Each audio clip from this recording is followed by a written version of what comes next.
Hey there fellow adult collectors, welcome back, and in particular Mezco collectors. As you know, I am a fan of the Mezco 112 collective, and today I am adding to it Freddy Krueger from A Nightmare on Elm Street, which I'm going to get into here for the first time. Do an unboxing and a review, which I have done with several of my Mezco 112 figures, and I know I'm a little bit late to the game with this one because this is a figure that's been out, but I didn't have him and now I do. And you see pictured on the back of the box here everything that should be in here, and this is based on the original Nightmare on Elm Street, not Nightmare Before Christmas, which I probably like that film better, but Nightmare on Elm Street, and this is in the generic style box, as you can see there. And there's Freddy laid out, but it's very hard to see him right now, and we are going to go ahead and pop that open so that you can get a better look at him, obviously. Best way, of course, to do that is to just slide something inside the flap, usually on the bottom, and just twist it out like so that you don't get that pinch in the middle if you're trying really hard to keep the box intact, which I always do. And we'll get a look at our 112 collective Freddy. Of course, there you see the disclosure. Thank you so much. Please remember, this is not really a toy, because if you break it up, they don't care.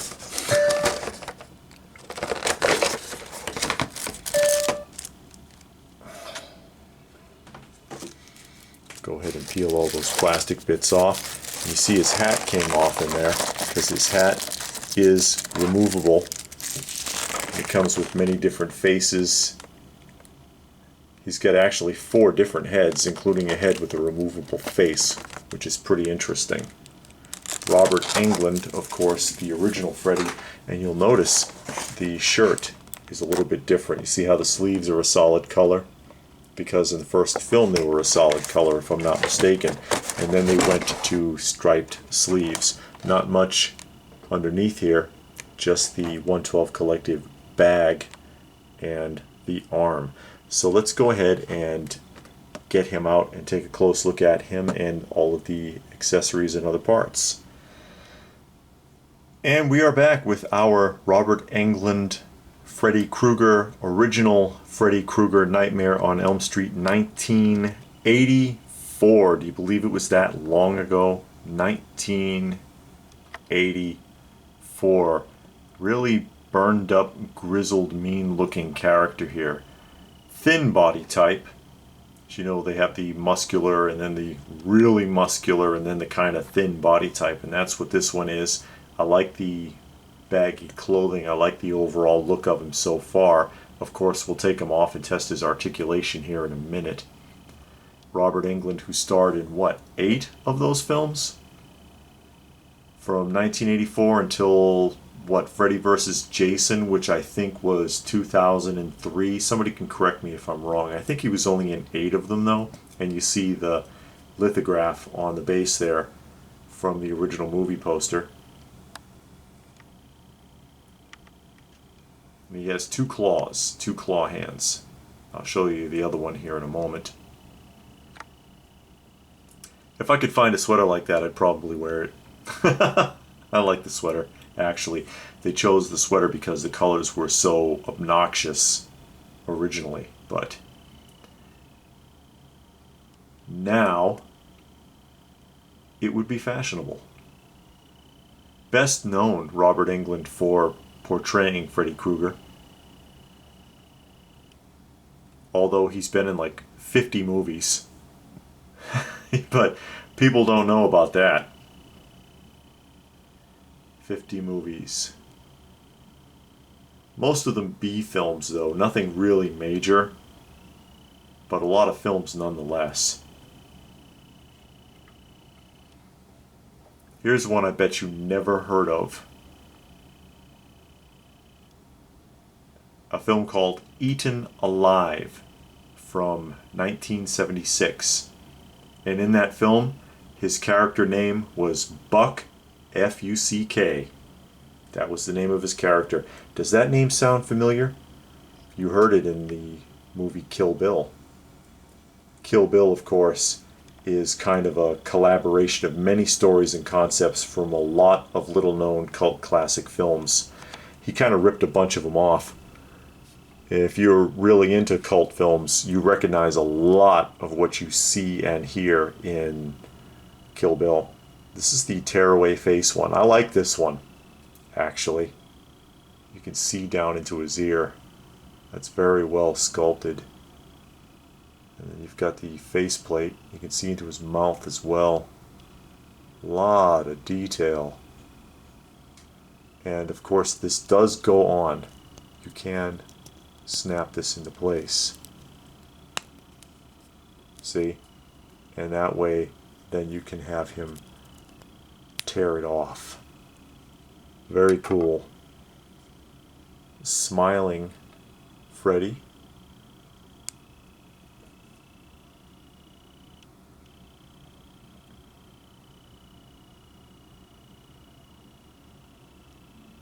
A lot of detail on these. I like that. A more angry Freddy.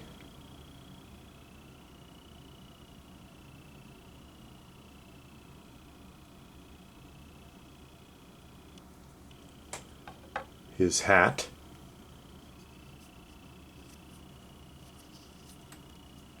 Which fits all of the heads, obviously.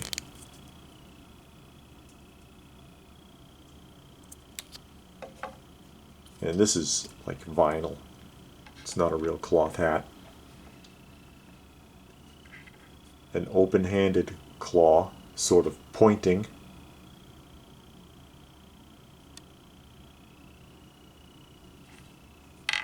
A fist. Very well detailed also.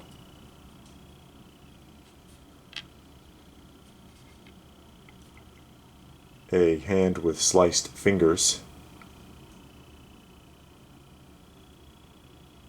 And you can see the blood spraying out of it.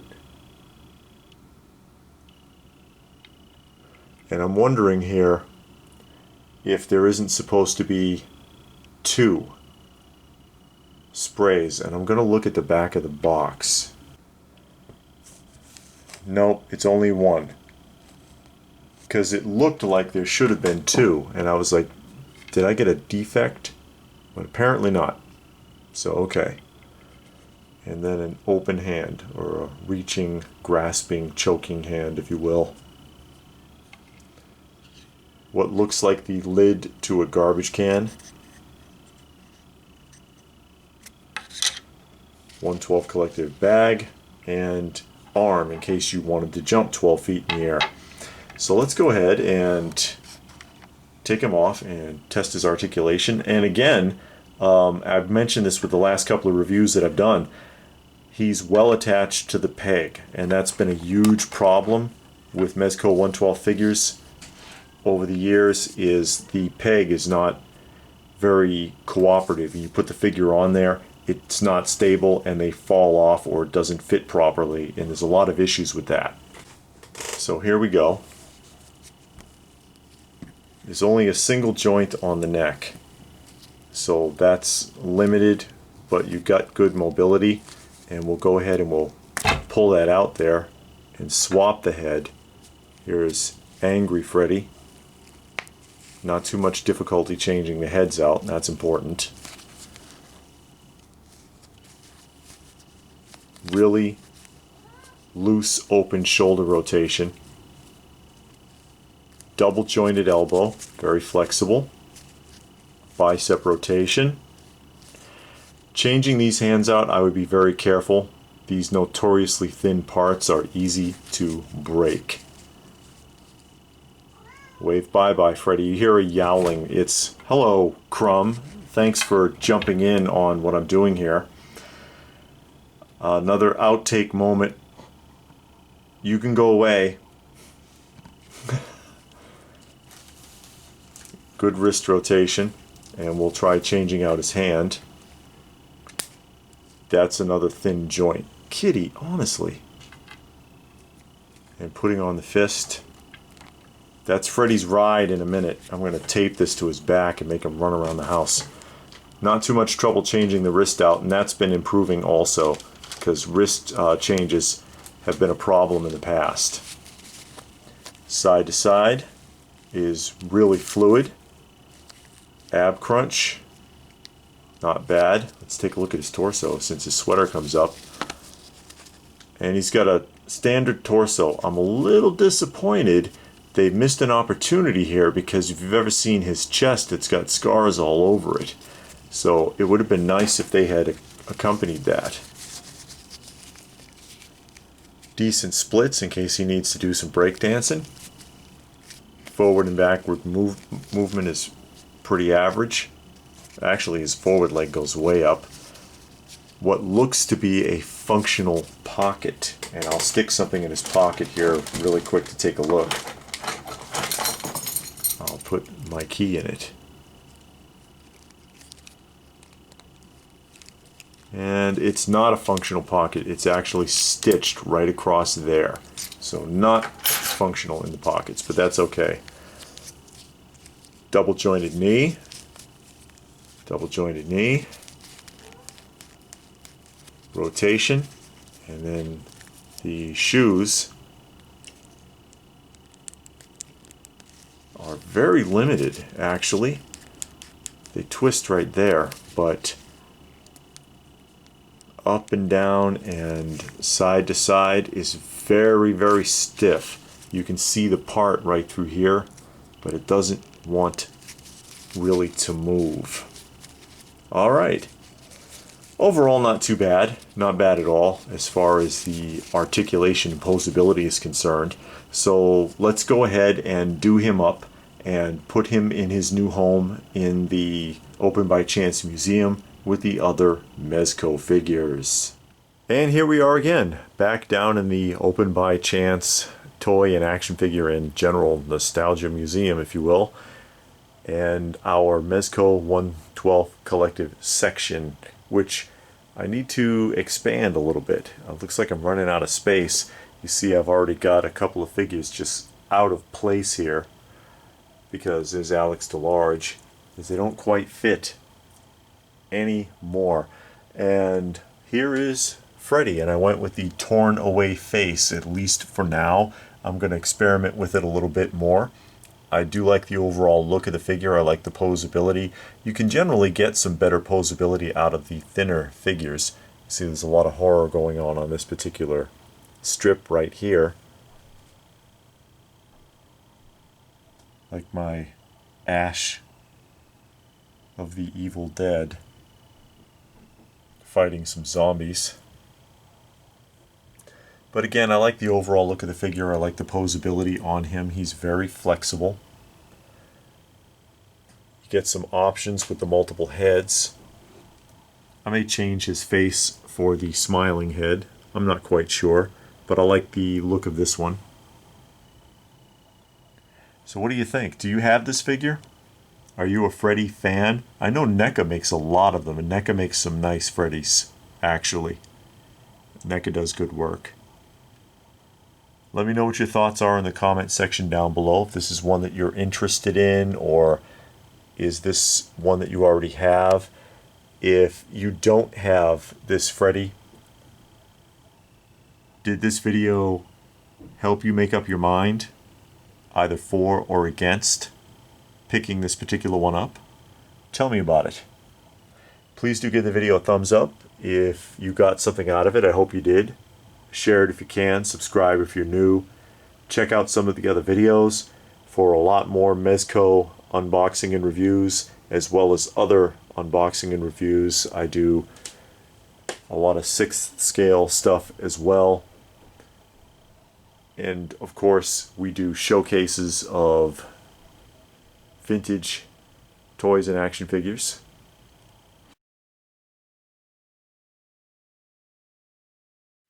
Statue unboxings and weekly roundups and toy and nostalgia discussions, all sorts of different things. We got a finger in every pie, so we hope you'll join us. Thanks for watching, and we will see you again soon.